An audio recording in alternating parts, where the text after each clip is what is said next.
Boa noite. Boa noite. Conselho de Ética da Câmara adia mais uma vez processo que pode caçar Eduardo Cunha. O deputado foi notificado hoje da ação que pede seu afastamento do cargo. Justiça determina a quebra dos sigilos bancário e fiscal do presidente da Assembleia Legislativa, Fernando Capês, do PSDB, e de 2 ex-integrantes do governo Alckmin. União Europeia anuncia 10 milhões de euros para pesquisa sobre o Zika. Secretário de Segurança Pública de São Paulo diz que sigilo de dados da polícia não afetará a divulgação de boletim de ocorrência. Estados Unidos e Cuba assinam um acordo que restabelece os voos regulares entre os dois países.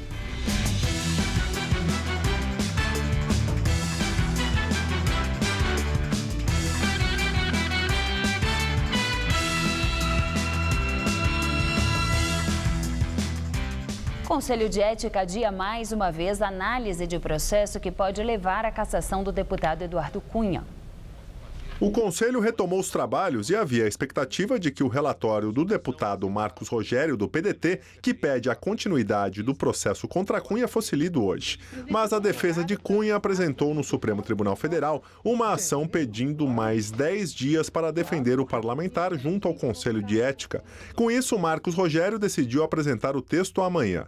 O processo de Cunha no Conselho de Ética voltou à estaca zero no ano passado. A vice-presidência da Câmara acolheu um pedido que questionava o fato de não se poder pedir vista do processo. Agora ele quer mais prazo para apresentar a defesa antes da leitura de um novo relatório sobre seu caso. No STF, o pedido da defesa foi encaminhado por sorteio para o ministro Luiz Roberto Barroso. Cunha é acusado de ter mentido à CPI da Petrobras ao negar ter contas no exterior. E hoje o presidente da Câmara foi notificado sobre o pedido de afastamento feito pelo Procurador-Geral da República, Rodrigo Janot. Agora, Eduardo Cunha terá 10 dias para apresentar sua defesa. O Procurador-Geral da República, Rodrigo Janot, pediu o afastamento de Cunha do mandato e também das funções de presidente da Câmara dos Deputados. Segundo a Procuradoria, Cunha usa o cargo para interferir em investigações e também no processo de apuração interna que corre no Conselho de Ética da Câmara. Em uma nova manifestação enviada ao Supremo Tribunal Federal, Rodrigo Janot pede uma análise urgente da denúncia contra Cunha na Corte. No documento, Janot afirma que Cunha sempre se mostrou agressivo e dado a retaliações a todos aqueles que se colocam em seu caminho. O procurador-geral diz ainda que há elementos robustos que comprovam o recebimento de propina por Cunha. O deputado é acusado de receber dinheiro desviado da Petrobras. O ministro do STF, relator da Lava Jato, Teori Zavascki, disse que o plenário da Corte pode analisar o caso até o final deste mês. Direto de Brasília, Josias de Souza fala sobre a situação de Eduardo Cunha. A Câmara dos Deputados se transformou numa espécie de centro terapêutico para tratar Eduardo Cunha das suas loucuras. O tratamento é demorado e custoso e quem paga a conta é você. Na Câmara, o caso Eduardo Cunha vive em estágio de regressão permanente. O Conselho de Ética não consegue ultrapassar a primeira fase, em que os deputados precisam decidir se o pedido de cassação contra Eduardo Cunha terá ou não prosseguimento. O Conselho de Ética retomou suas atividades hoje da estaca zero. A atmosfera é de esquizofrenia. O PSOL pediu o acréscimo de novas acusações contra o deputado. E Eduardo Cunha protocolou no Supremo uma petição em que faz uma série de pedidos. Trancamento do processo, ou concessão de mais prazo para a defesa, ou até a escolha de um novo relator, que seria, neste caso, o terceiro relator. Todos esses pedidos têm um objetivo em comum: melar o processo, retardando-o, se possível, ao infinito. Simultaneamente, o Supremo notificou Eduardo Cunha para que ele apresente em 10 dias sua defesa na ação em que a Procuradoria pede o seu afastamento do mandato e, em consequência, também do cargo de presidente da Câmara. Abre-se a perspectiva de que o Supremo afaste Eduardo Cunha, fazendo por provocação o que os deputados não conseguem fazer por obrigação. O afastamento judicial de Eduardo Cunha talvez seja a única forma de retirá-lo do centro terapêutico da Câmara. Do contrário, ele não sairá, a menos que Eduardo Cunha resolva conceder a si mesmo alta, o que é improvável. O deputado é louco, mas não é idiota. Ele sabe que uma renúncia o deixaria ao alcance de uma ordem de prisão do juiz Sérgio Moro. Boa noite. Justiça de São Paulo determina a quebra dos sigilos bancário e fiscal do presidente da Assembleia Legislativa, Fernando Capês, do PSDB. A decisão foi do desembargador Sérgio Rui. Ele autorizou a abertura de uma investigação contra o deputado tucano e também a quebra de dados sigilosos de 12 citados na Operação Alba Branca. A investigação é sobre um possível esquema de corrupção para vencer licitações para o fornecimento de suco de laranja em escolas públicas do estado. O processo surgiu no ano passado com a acusação de um ex-funcionário da Coaf, uma cooperativa da cidade de Bebedouro, no interior paulista. Ele disse que, para garantir o contrato, a Coaf pagava propina a integrantes do governo do estado. A abertura dos dados sigilosos atinge também um assessor e 2 ex-assessores de Capês.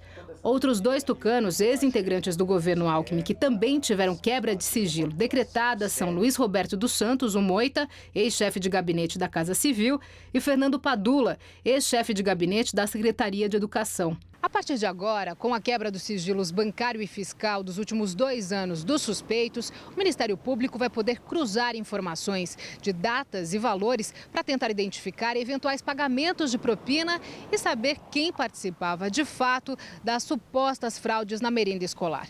O presidente da Assembleia Legislativa do Estado, o deputado Fernando Capês, se defendeu, negou qualquer envolvimento e disse que o caso agora tem uma proporção política e não mais técnica. Eu não interferi em nenhum contrato, eu não recebi nenhum centavo, nenhum repasse, nem poderia fazê-lo, jamais me envolveria num negócio desse nível e ninguém diz que me entregou. As pessoas dizem que supõem que tenha sido entregue. Portanto, não tenho relação, não agi em benefício e não recebi nada. Capês mostra vários documentos que indicam que ele disponibilizou extratos bancários e o imposto de renda dos últimos 5 anos para o Ministério Público e que pediu para ser ouvido com urgência. Eu só espero que a verdade apareça. Só espero que ninguém seja obrigado a mentir e que as pessoas falem exatamente o que aconteceu. Não há razão para atrasar a investigação. A demora no esclarecimento dos fatos beneficia quem tem culpa e perpetua o sofrimento de inocentes. Também são citados na Alba Branca os deputados estaduais Fernando Cury, do PPS, e Luiz Carlos Gondim, do Solidariedade. Os deputados federais Baleia Rossi, do PMDB, e Nelson Marqueselli, do PTB. E o atual secretário de Logística e Transportes do Estado, Duarte Nogueira, do PSDB. Todos negam as acusações.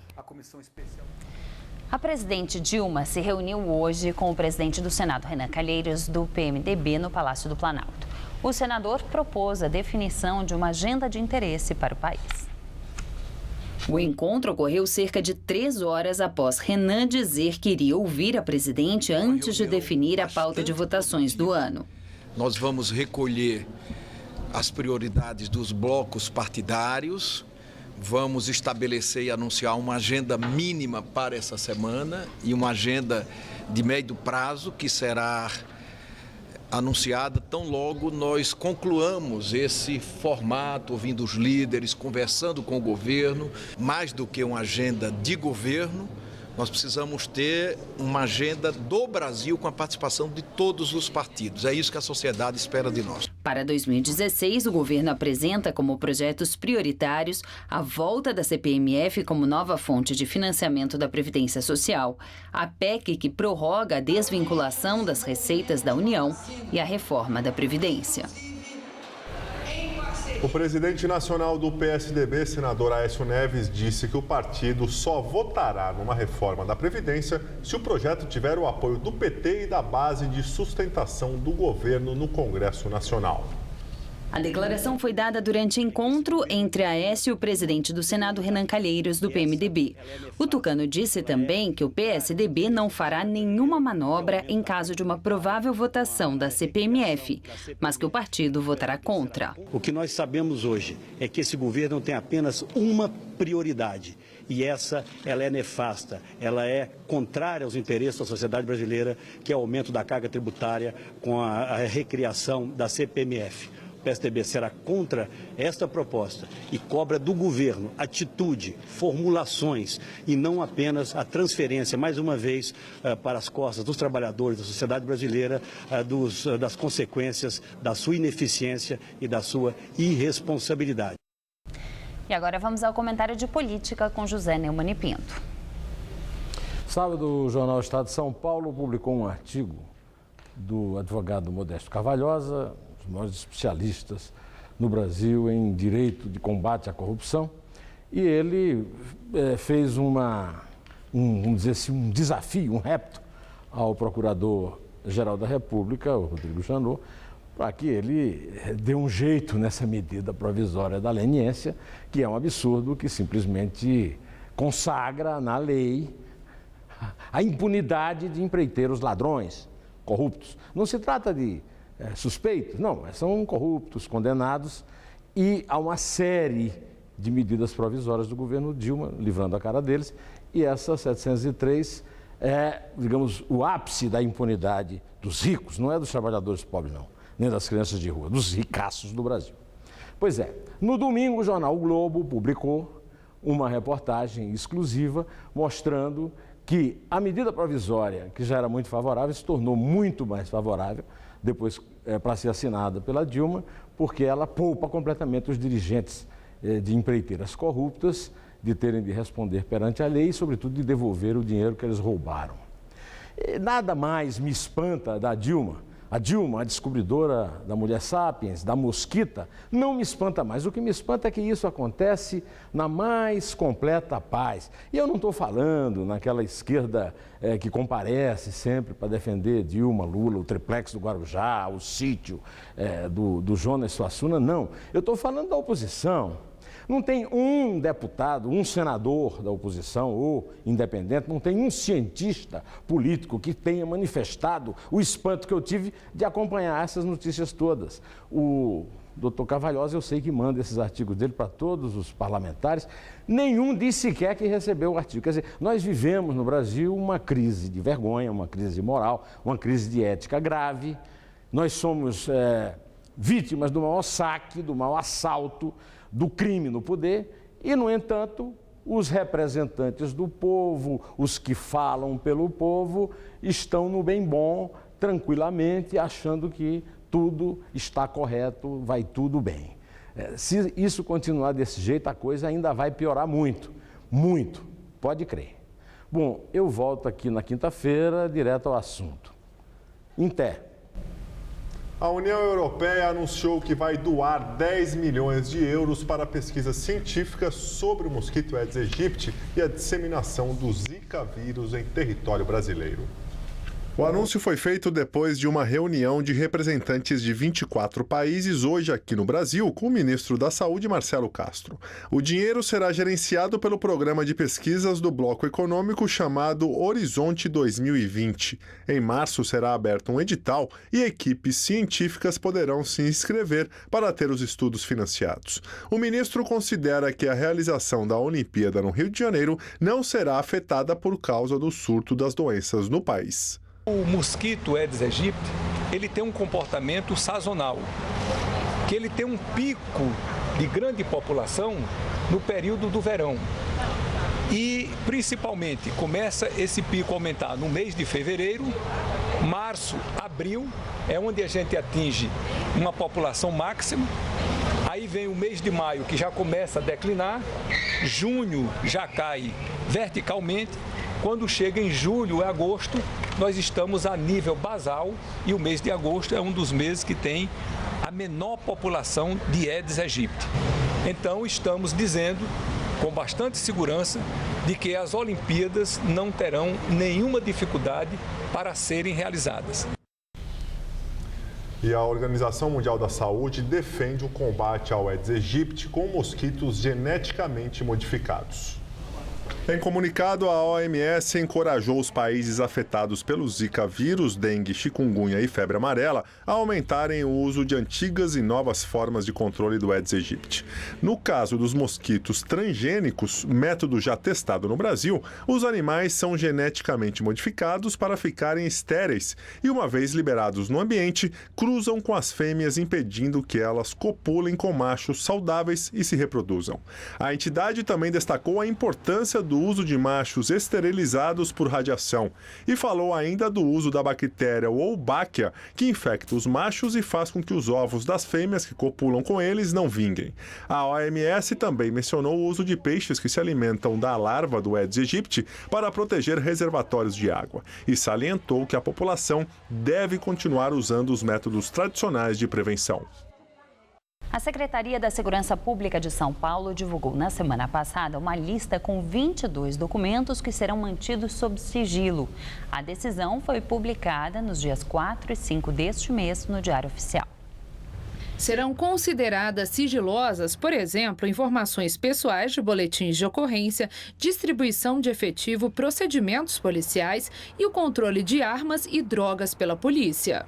A determinação da SSP também estabeleceu prazos para a manutenção dos sigilos dos documentos. O menor período será de 15 anos e o maior de 100 anos. Em nota, a Secretaria informa que todas as informações de interesse coletivo ou geral são fornecidas, com exceção daquelas imprescindíveis à segurança da sociedade e do Estado, conforme está previsto na Constituição Federal.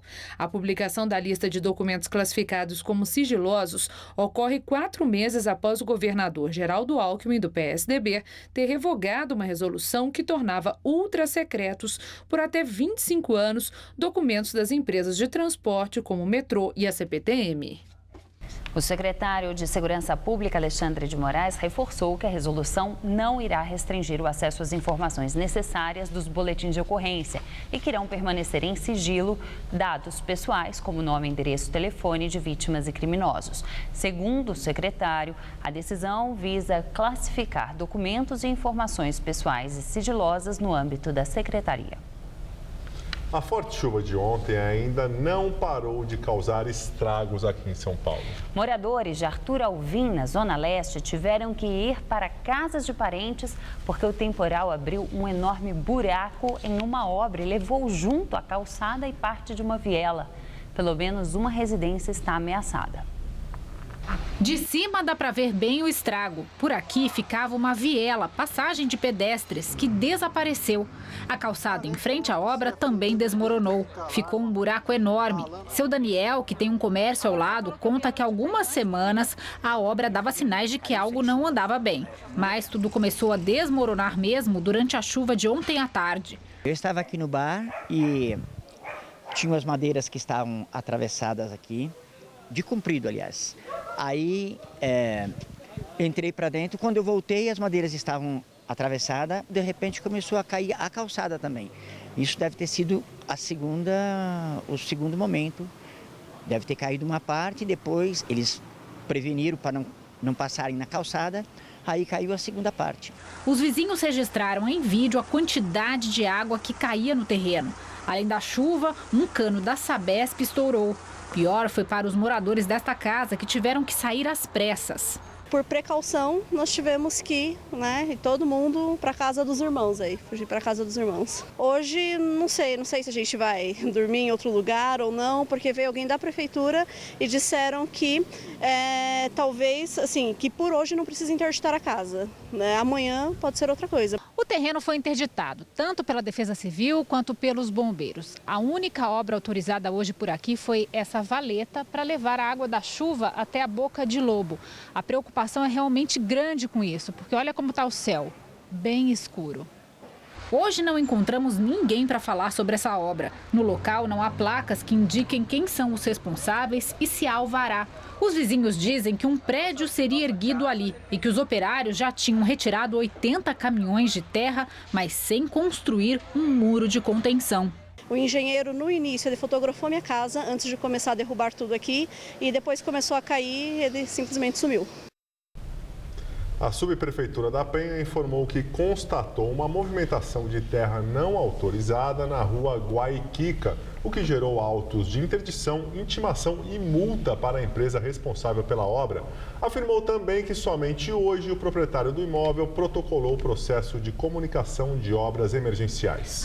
A subprefeitura disse ainda que o local está sendo monitorado desde ontem, mas que não houve necessidade de interdição das residências próximas, porque não há risco iminente de desabamento. E agora vamos à previsão do tempo para amanhã com Mariana Armentano.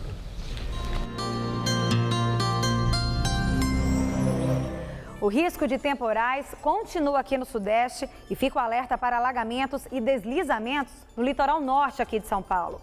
Um sistema de baixa pressão que está no oceano ainda espalha nuvens bem carregadas por todo o estado. O calor continua predominando, apesar das chuvas. Faz até 35 graus amanhã em Votuporanga e 32 nas cidades de Ribeirão Preto, Barretos e Araraquara. Em todo o interior, as chuvas serão mais passageiras. Já aqui na faixa leste, onde esse sistema de baixa pressão atua com mais força, são esperadas chuvas fortes até em forma de temporais a partir da tarde. Em Caraguatatuba, no litoral norte, máxima só de 25 graus amanhã à tarde. Vamos ver como ficam os próximos dias aqui na capital?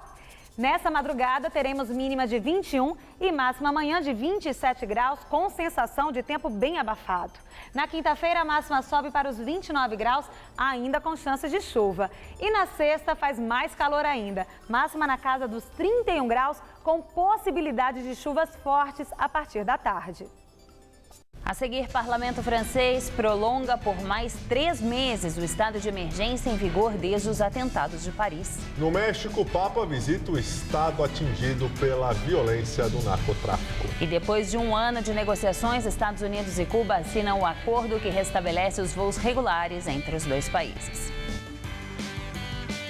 Eles estão chegando. Os melhores esportistas do planeta estarão reunidos aqui. Nos Jogos Olímpicos e Paralímpicos Rio 2016. Vamos aproveitar essa oportunidade e defender o Brasil. Porque agora somos um só time. Um time de 200 milhões. E mesmo sendo um povo tão diferente. Com tantas cores, etnias, pensamentos e religiões, somos todos brasileiros. Somos anfitriões. Somos todos Brasil. Pratique o espírito olímpico. Qual Casper você é? Eu sou jornalismo. Eu sou relações públicas. Eu sou publicidade e propaganda. Eu sou rádio, TV e internet. A minha Casper é comunicação. Aqui tem teoria, prática, oportunidade de estágio e a melhor localização. Essa é a minha Casper. Essa é a nossa Casper. No Todo Seu de hoje, vamos receber o padre Marcos Roberto Pires, que é mais conhecido como Padre Elvis, para um musical maravilhoso. Tem notícias do mundo das celebridades com Esther Rocha. Aí uma entrevista sobre propina no universo do futebol, oh meu Deus, com o jornalista Jamil Chad. Todo Seu, hoje, 10h30 da noite. Tô te esperando.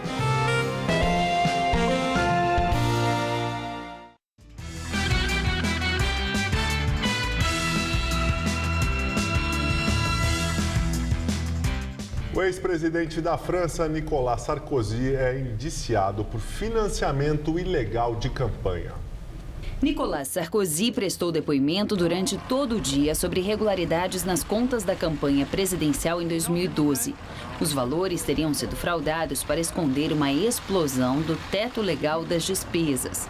Sarkozy, chefe de Estado entre 2007 e 2012, perdeu essas eleições para o socialista François Hollande, atual presidente.